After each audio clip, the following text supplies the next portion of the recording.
जय हिंद दोस्तों। तो मैं भी कुमार और इस वीडियो में हम लोग पाटलिपुत्र वैभवम पाठ का लाइन बाय लाइन जो है हिंदी देखने वाले हैं।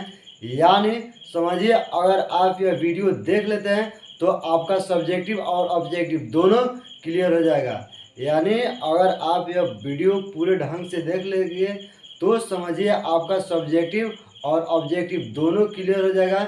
यानी इस वीडियो में हम सब्जेक्टिव और ऑब्जेक्टिव दोनों साथ ही साथ क्लियर कराते जाएंगे और उसका बाद जो है इसका हिंदी भी बताएंगे।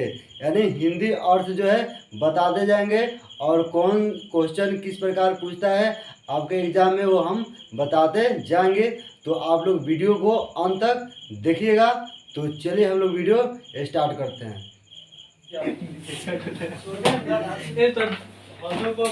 देखिए, तो सबसे पहले हम समझेंगे कि पाटलिपुत्र वैभवम का अर्थ क्या होता है। यानी पाटलिपुत्र वैभव हम लोग जो पाठ पढ़ेंगे वो उसका अर्थ क्या होता है। तो पाटलिपुत्र का अर्थ क्या होता है? पाटना होता है। क्या होता है? पाटना। और वैभवम का अर्थ होता है महिमा। क्या होता है? महिमा। यानी पाटलिपुत्र वैभवम का अर्थ हुआ पाटना की महिमा। तो हम लोग 2 चैप्टर में पाटलिपुत्र वैभवम पढ़ेंगे। तो सर्वप्रथम दिया है बिहारस्य राजधानी नगरम पाटलिपुत्रम सर्वेषु कालेषु महत्वम धारयत। यानी बिहार राज्य की राजधानी पटना का महत्व काफी लंबे समय से है। ऑब्जेक्टिव आपके एग्जाम में आएगा कि बिहार की राजधानी कहाँ है। तो कहाँ है? आगे देखिए, कह रहा है अस्य इतिहास 62 वर्ष परिमित वर्तते। इसका इतिहास 2500 वर्षों का है। फिर ऑब्जेक्टिव आएगा कि पटना का इतिहास कितना वर्ष? 2500 वर्ष पुराना है। आगे देखिए, कह रहा है फिर अत्र धार्मिक क्षेत्रम राजनीतिक क्षेत्रम उद्योग क्षेत्रम च विशेष ध्यान आकर्षणम विदेश का यात्री मेगा अस्तिनि हुएन सांग फया नीति सिंह प्रवृत्य पाटलिपुत्रम स्व स्मरण ग्रंथु चक्रु। यानी यह धार्मिक क्षेत्र राजनीतिक क्षेत्र और उद्योग क्षेत्र से संपन्न है और यहाँ पे विदेश का यात्री मेगा अस्तिनि फयान हुएन सांग नीति सिंह यह सब जो है पढ़ने के लिए आए थे लोग। और फिर पूछेगा मेगा अस्तिनि कौन था? तो विदेशी यात्री। अब देखिए, कभी कभी आपके एग्जाम में विदेशी यात्री आता है या कभी कभी आएगा चीनी यात्री। तो याद रखिएगा, विदेशी यात्री है या चीनी यात्री दोनों बराबर है। तो क्वेश्चन आएगा कि मेगा अस्तिनि कौन था? चीनी यात्री या विदेशी यात्री या फयान कौन था या हुएन सांग कौन था? तो चीनी यात्री या विदेशी यात्री। आगे देखिए, कह रहा है कि पाटलिपुत्र से पाटलिपुत्र का वर्णन स्व अपने अपने स्मरण ग्रंथु चक्रु। यानी अपने अपने स्मरण ग्रंथों में किए हैं। पाठ्य अस्मिन, इस पाठ में पाटलिपुत्र वैभवस्य पाटलिपुत्र वैभव का सामान्य परिचय वर्तते। यानी सामान्य परिचय दिया गया है। फिर क्वेश्चन पूछेगा पाटलिपुत्र वैभवम पाठ में किस नगर का वर्णन किया गया है? आगे देखिए, फिर हम लोग देख लें। यानी क्वेश्चन नंबर 1 पूछेगा ऑब्जेक्टिव कि बिहार की राजधानी कहाँ है? पटना। 2 नंबर में कि पटना का इतिहास कितना वर्ष? 2500 वर्ष। धार्मिक क्षेत्र राजनीतिक क्षेत्र और उद्योग क्षेत्र से जो है परिपूर्ण कौन सा नगर है? तो पटना है। पाटलिपुत्र वैभवम पाठ में किस नगर का वर्णन किया गया है? पटना का। उसके बाद मेगा अस्तिनि फयान या हुएन सांग कौन थे? या चीनी यात्री। आगे देखिए, कह रहा है प्राचीनेषु भारतीयेषु नगरतम पाटलिपुत्र नुगम वर्ष द्विचित्रम महानगरम बभुव। यानी प्राचीन भारतों में पटना एक क्या है? नगर निगम है। और तो द्विशय, इसके विषय में दामोदर गुप्त कवि ने कहा था कूटनिम्नता के कवि कथ्यते। यानी दामोदर गुप्त कवि ने कहा था कि अस्ति महितिलकम सरस्वती कुलगिरम महानगरम नामना पाटलिपुत्रम परिभूत स्थानम। यानी अस्ति माँ सरस्वती का निवास स्थान और भगवान इंद्र का तिलक स्थान यही पटना की धरती है। अब ऑब्जेक्टिव फिर आएगा कि माँ सरस्वती का निवास स्थान कहाँ है? पटना है। उसके बाद भगवान इंद्र का तिलक स्थान कहाँ है? पटना में। उसके बाद माँ सरस्वती का निवास स्थान पटना है। किसने कहा था? तो दामोदर गुप्त। किसने कहा था? दामोदर गुप्त ने। उसके बाद अब 2 नंबरिया में आपका प्रश्न आएगा कि कवि दामोदर गुप्त ने पटना के बारे में क्या कहा था। तो लिखेंगे कवि दामोदर गुप्त ने पटना के बारे में यही कहा था कि यहाँ माँ सरस्वती का निवास स्थान और भगवान इंद्र का तिलक स्थान यही पटना की धरती है। क्वेश्चन आएगा फिर कि कूट निम्न ताके के कवि कौन है? तो कूट निम्न ताके कवि कौन है? दामोदर गुप्त। देखिएगा ध्यान से, अगर आता है कि स्व काव्य मीमांसा के कवि कौन है, तो अगर स्व काव्य मीमांसा है तो स्व काव्य मीमांसा के कवि जो होता है राजशेखर। क्या होता है? राजशेखर। यानी स्व काव्य मीमांसा के कवि कौन है? राजशेखर। अगर आए कि कूट निम्न ताके के कवि कौन है? दामोदर गुप्त। यानी इनके अनुसार, यानी कवि दामोदर गुप्त के अनुसार माँ सरस्वती का निवास स्थान कहाँ है? पटना। और भगवान इंद्र का तिलक स्थान कहाँ है? पटना। आगे देखिए कह रहा है इतिहास सूर्यते, इतिहास में सुना जाता है यत कि गंगा अस्थिरे बुध काले पाटली ग्राम स्थित। यानी इतिहास में सुना जाता है कि गंगा नदी के किनारे भगवान बुद्ध के समय पाटली ग्राम स्थित था। क्वेश्चन आएगा कि भगवान बुद्ध के समय पटना का क्या नाम था? पाटलीग्राम। भगवान बुद्ध के समय पटना का क्या नाम था? पाटलीग्राम। यत्र च, यहाँ भगवान बुद्ध का भगवान बुद्ध बहुकृत समागत, यहाँ भगवान बुद्ध का आगमन अनेक बार हुआ था। फिर क्वेश्चन आएगा कि भगवान बुद्ध का आगमन अनेक बार निम्न में से किस नगर में हुआ था? पटना में। तेन कथम आसीत, उन्होंने कहा था यद ग्रामो अयम महानगरम भविष्यति, यह नगर आगे चलकर महानगर होगा। किंतु कलह से अग्निदाह से जलपुर से च भयात सर्वकामदम भविष्यति, किंतु आग से जल से और झगड़ा से हमेशा यहाँ पे डर बना रहेगा। 2 नंबर में क्वेश्चन आएगा आपका कि भगवान बुद्ध ने पटना के बारे में क्या कहा था? भगवान बुद्ध ने पटना के बारे में क्या कहा था? तो लिखेंगे भगवान बुद्ध ने पटना के बारे में यही कहा था कि यह नगर आगे चलकर महानगर होगा, किंतु आग से जल से और झगड़ा से हमेशा यहाँ पे डर बना रहेगा। आ जाएगा। लिखेंगे कि भगवान बुद्ध ने पटना के बारे में क्या कहा था? तो लिखेंगे भगवान बुद्ध ने पटना के बारे में यही कहा था कि यह नगर आगे चलकर महानगर होगा, किंतु आग से जल से और झगड़ा से हमेशा यहाँ पे डर बना रहेगा। कालांतरण कुछ समय बाद पाटली ग्राम एवं पाटलिपुत्री कथित, यानी कुछ समय बाद पाटली ग्राम को पाटलिपुत्र कहा गया। चंद्रगुप्त मौर्य से काले हस्त नगर से शोभा रक्षा व्यवस्था च अति उत्कृष्ट स्थिति यूनान राजदूत मेगास्नि स्वस्मरण निरूप्यति, यानी चंद्रगुप्त के समय इस नगर का रक्षा व्यवस्था अति उत्कृष्ट स्थिति थी, यानी बहुत सुंदर था, अत्युत सुंदर था। और यूनान का राजदूत मेगा अस्तिनिस था, और उन्होंने अपने ग्रंथों में पटना के बारे में लिखा है। क्वेश्चन आएगा ऑब्जेक्टिव कि चंद्रगुप्त के समय पटना का रक्षा व्यवस्था कैसा था? तो अति उत्कृष्ट स्थिति थी, यानी अति उत्कृष्ट, बहुत सुंदर। उसके बाद क्वेश्चन आएगा कि यूनान का राजदूत कौन था? तो यूनान का राजदूत कौन था? मेगा अस्तिनिस।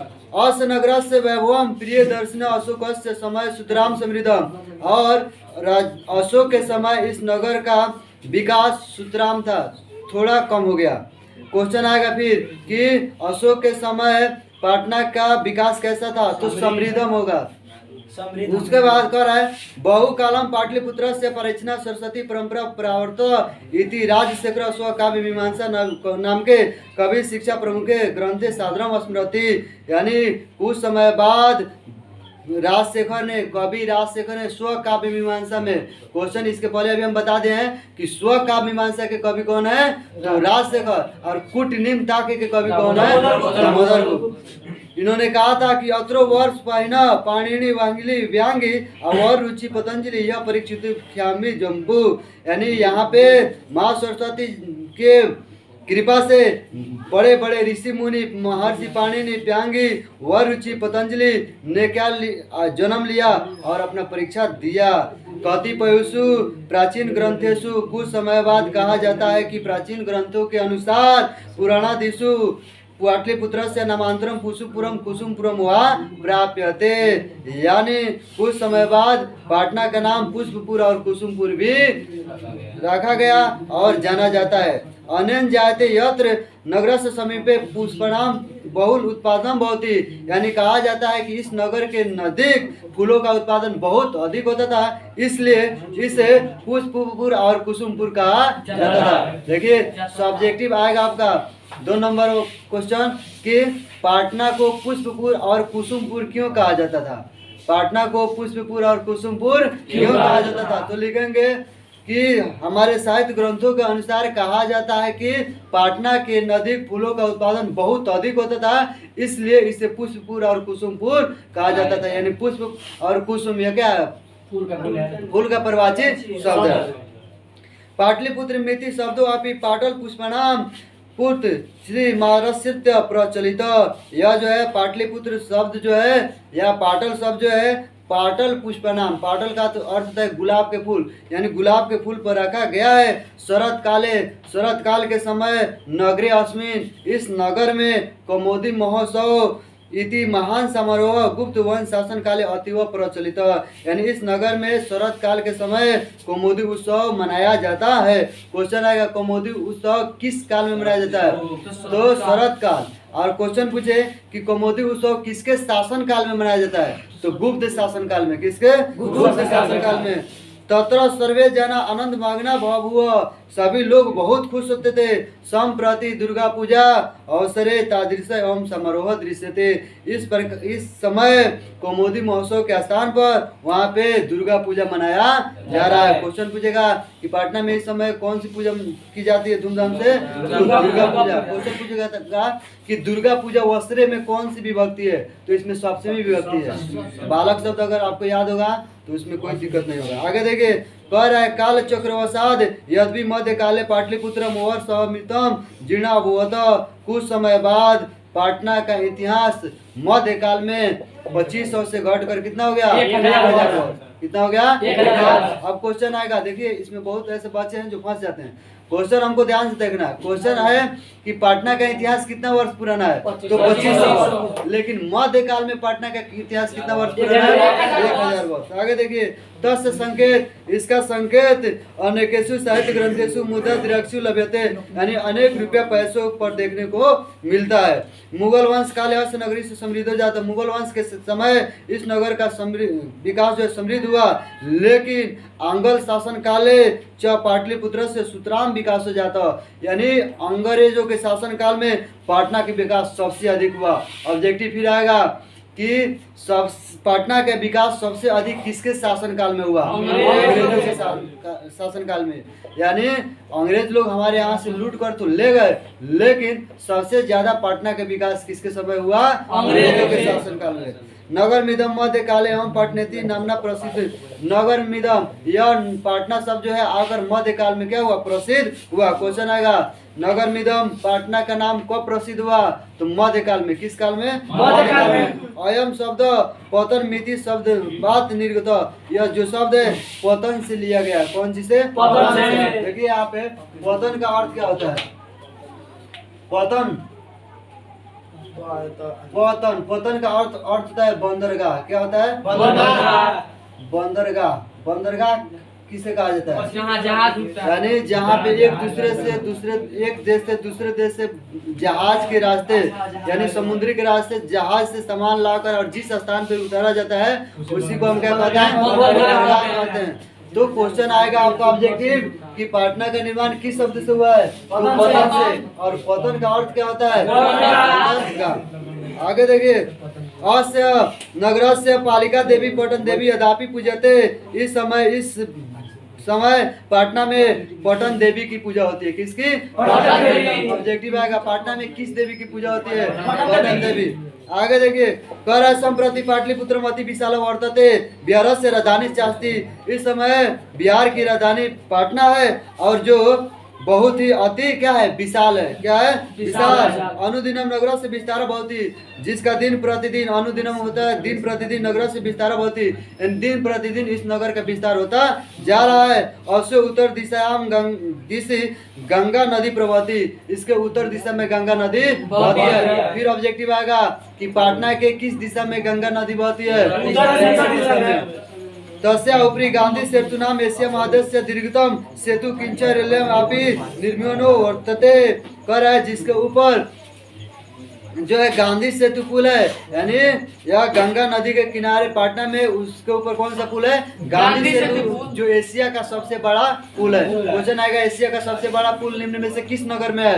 तो पटना में। और किस नदी पर बना है? गंगा नदी। उस पर जो है रेल जो है नीचे चलता है और छोटे मोटे जितने भी गाड़ी होते हैं उसके ऊपर से चलते हैं। नगरी अस्मिन, इस नगर में उत्कृष्ट बहुत सारे देखनीय दर्शनीय जगह है, जैसे संग्रहालय है, उच्च न्यायालय है, सचिवालय है, गोलघर है, तारामंडल है, जैविक दानव है, मौर्य काली कलश है, भगवान महावीर का बहुत बड़ा मंदिर है। अब क्वेश्चन आएगा कि संग्रहालय, उच्च न्यायालय, सचिवालय, गोलघर, तारामंडल, जैविक दानव, भगवान महावीर का मंदिर, यह कहाँ है? तो ये सब कहाँ पे है? पटना में। यानी ऑब्जेक्टिव आपका एक एक करके आएगा, लेकिन हम एक ही बार में बता दिए। यानी अब क्वेश्चन आएगा तारामंडल कहाँ है? तो पटना में। गोलघर कहाँ है? तो पटना में। सचिवालय कहाँ है? तो पटना में। यानी हम जितने बताएं वे सब के सब ऑब्जेक्टिव आएंगे। आगे देखिए, फिर कह रहा है कि प्राचीन पटना नगरे सिख संप्रदाय पूजनीय स्थलम 10वां गुरु गोविंद सिंह से जन्म स्थानम गुरुद्वारेति नामना प्रसिद्धम वर्तते। यानी पटना में 10वें गुरु गोविंद सिंह का जन्म स्थान है, जो गुरुद्वारा के नाम से प्रसिद्ध है। क्वेश्चन आएगा कि गुरु गोविंद सिंह का जन्म स्थान किस नाम से जाना जाता है? तो गुरुद्वारा के नाम से जाना जाता है। क्वेश्चन आएगा पटना में किस महान पुरुष का जन्म हुआ था? तो 10वें गुरु गोविंद सिंह का जन्म हुआ था, 10वें गुरु। उसके बाद तत्र देशस्य तीर्थ यात्रिण दर्शन आयंती, जो पूरे देश के लोग यहाँ पे इनका दर्शन करने के लिए आते हैं। सब्जेक्टिव आएगा कि सिख संप्रदाय लोगों के लिए पटना क्यों महत्वपूर्ण है? सिख संप्रदाय लोगों के लिए पटना क्यों महत्वपूर्ण है? तो लिखेंगे कि चूंकि हम जानते हैं कि पटना में 10वें गुरु गोविंद सिंह का जन्म स्थान है, जितने भी सिख संप्रदाय के लोग हैं वे उनका दर्शन करने के लिए यहाँ पे आते हैं, इसलिए सिख संप्रदाय लोगों के लिए पटना काफी महत्वपूर्ण है। आगे देखिए, उसके बाद है कि एवं पाटलिपुत्रम प्राचीन कला तवधानी विभिन्नेषु क्षेत्रेषु वैभवम धरयन्ति। इस प्रकार पाटलिपुत्र जो है प्राचीन काल से विभिन्न क्षेत्रों में अपना वैभव जमाया हुआ है और संकलित रूपेण संग्रहालय दर्शनीयन्ति। इस प्रकार यहाँ पे संग्रहालय यानी बहुत सारे दर्शनीय जगह है। कहाँ पे? पटना में। और पर्यटन मानचित्र नगर मिदम महत्वपूर्ण, और यह पर्यटन में यानी मानचित्र में पटना एक नगर मिदम है। आगे देखिए, अब इसका ऑब्जेक्टिव हम लोग एक बार फिर से देख लें। क्वेश्चन पहली बार आएगा कि पाटलिपुत्र वैभवम पाठ में किस नगर का वर्णन किया गया है? तो पटना का। बिहार की राजधानी कहाँ है? पटना। उसके बाद पटना का इतिहास कितना वर्ष पुराना है? 2500 वर्ष। उसके बाद मेगा अस्तिनिज या फयान या हुएनसांग कौन था? या विदेशी यात्री। उसके बाद आएगा कि कूटनीम ताके के कवि कौन है? तो दामोदर गुप्त। उसके बाद माँ सरस्वती का निवास स्थान कहाँ है? भगवान इंद्र का तिलक स्थान कहाँ है? पटना में। और माँ सरस्वती का निवास स्थान पटना में किसने कहा था? तो दामोदर गुप्त ने। उसके बाद भगवान बुद्ध के समय पटना का क्या नाम था? पाटलिपुत्र। उसके बाद भगवान बुद्ध का निम्न में से किस नगर में आगमन अनेक बार हुआ था? तो पटना में। उसके बाद भगवान बुद्ध ने पटना के बारे में क्या कहा था? तो भगवान बुद्ध ने पटना के बारे में यही कहा था कि यह नगर आगे चलकर महानगर होगा, किंतु जल से और आग से और झगड़ा से हमेशा यहाँ पे डर बना रहेगा। कुछ समय बाद पाटलिग्राम से नाम परिवर्तन करके क्या रखा गया? पाटलिपुत्र। उसके बाद चंद्रगुप्त मौर्य के समय पटना की रक्षा व्यवस्था कैसी थी? तो अति उत्कृष्ट थी। उसके बाद यूनान का राजदूत कौन था? तो कौन था? मेगास्त्रिज। फिर उसके बाद यानी अशोक के समय पटना की रक्षा व्यवस्था कैसी थी? तो कैसी थी? समृद्ध थी। उसके बाद स्वकाव्य मीमांसा के कवि कौन है? तो राजशेखर। यानी कूटनीम ताके के कवि कौन है? तो दामोदर गुप्त। लेकिन स्वकाव्य मीमांसा के कवि कौन है? तो राजशेखर। उसके बाद फिर आएगा कि सब्जेक्टिव यही पता है कि पटना को पुष्पपुर और कुसुमपुर क्यों कहा जाता था? तो कहा जाता है कि पटना के नजदीक फूलों का उत्पादन बहुत अधिक होता था, इसलिए इसे पुष्पपुर और कुसुमपुर भी कहा जाता था। क्लियर? आगे देखिए, फिर आएगा कि पटना में किस काल में कौमुदी उत्सव मनाया जाता था? तो शरद काल में। लेकिन अगर पूछे कि पटना में कौमुदी उत्सव किसके शासन काल में मनाया जाता था? तो गुप्त वंश शासन काल में। आगे देखिए, इस समय दुर्गा पूजा जो है पटना में बहुत ही धूमधाम से मनाई जाती है। उसके बाद फिर पूछेगा मध्यकाल में पटना का इतिहास कितना वर्ष पुराना है? तो 1000 वर्ष। उसके बाद इसका संकेत जो है बहुत सारे रुपये पैसों पर देखने को मिलता है। फिर उसके बाद क्वेश्चन आएगा कि पटना का विकास सबसे अधिक किसके शासनकाल में हुआ, तो अंग्रेजों के। उसके बाद पटना शब्द किस शब्द से निर्मित हुआ है, तो पतन से। पतन का अर्थ क्या होता है, बंदरगाह होता है। उसके बाद पटना में इस समय किस देवी की पूजा होती है, तो पटन देवी। उसके बाद फिर आएगा कि पटना के किस दिशा में गंगा नदी बहती है, तो किस दिशा में, उत्तर दिशा में। उसके बाद एशिया का सबसे बड़ा पुल कहाँ है, तो पटना में है, उसका नाम क्या है, गांधी सेतु। उसके बाद आएगा कि गोलघर कहाँ है, संग्रहालय कहाँ है, उच्च न्यायालय कहाँ है, या तारामंडल कहाँ है, या भगवान महावीर का बड़ा मंदिर कहाँ है, तो ये सब कहाँ है, पटना में है। उसके बाद आएगा कि सिख संप्रदाय 10वें गुरु गोविंद सिंह का जन्म स्थान कहाँ है, तो पटना में। और किस नाम से प्रसिद्ध है, तो गुरुद्वारा के नाम से प्रसिद्ध है। फिर सब्जेक्टिव आएगा कि सिख संप्रदाय लोगों के लिए पटना क्यों महत्वपूर्ण है, तो लिखेंगे चूँकि हम जानते हैं कि पटना में 10वें गुरु गोविंद सिंह का जन्म स्थान है और यहाँ पे इनका दर्शन करने के लोग काफ़ी ही संख्या में सिख संप्रदाय के लोग यहाँ पे पहुँचते हैं, इसलिए सिख संप्रदाय लोगों के लिए पटना काफ़ी महत्वपूर्ण है। उसके बाद कौन से गुरु, तो 10वें गुरु। और कौन से, तो गोविंद सिंह। आगे देखिए, इस प्रकार यह एक पटना जो है क्या है, नगर निगम है। तो मैं आशा करता हूँ कि आपको सब्जेक्टिव और ऑब्जेक्टिव क्लियर हो गया होगा। तो कमेंट बॉक्स में जो है कमेंट करके ज़रूर बताइएगा कि यह वीडियो आपको कैसा लगा। तो फिर हम लोग मिलते हैं अगले वीडियो में। जय हिंद, जय भारत।